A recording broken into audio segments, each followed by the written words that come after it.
दूसरी तरफ रमन सिंह ये कहते हैं कि राम वनगमन पर्यटन पर्पथ में क्या खर्चा हुआ, तो जाए चंदखुरी जाके देख ले भाई, श्री नारायण चल दे, राजिम में चल दे, और अन्य जगह जहाँ काम चल रहे हैं वहाँ जाके देख ले। केवल ट्विटर पर भी बोल देने से क्या होता है।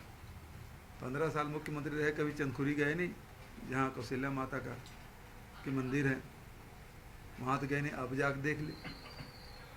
तो ये लगातार उसी प्रकार गिरिराज सिंह आरोप लगा रहे हैं, अरे इनके समय में तो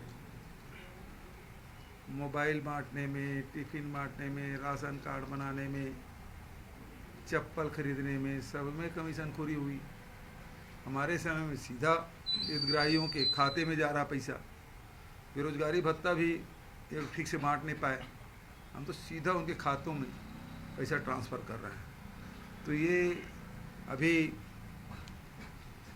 जो गौठान योजना है उसको दिल्ली के 4 कमेटियाँ आ गई लोकसभा की देखने, गुजरात की टीम आ गई, मध्य प्रदेश के गौ सेवक आयोग के अध्यक्ष आके गए, सब तारीफ करके जा रहे हैं और ये घोटाला देख रहे हैं।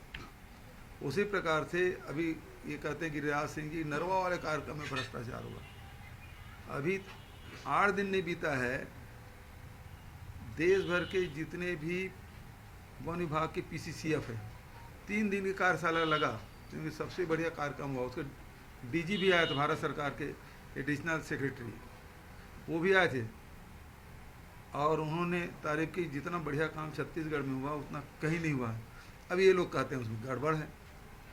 तो दोनों प्रकार के दो मुही हैं ये लोग, एक जने आप कुछ बोलेगा, दूसरा कुछ बोलेगा, ये स्थिति इनकी है। तो ये तो केवल चुनाव के लिए ये लोग आए हैं, 4 महीना रहेंगे और चुनाव में इस प्रकार बोल बुला के चले जाएंगे। रमन सिंह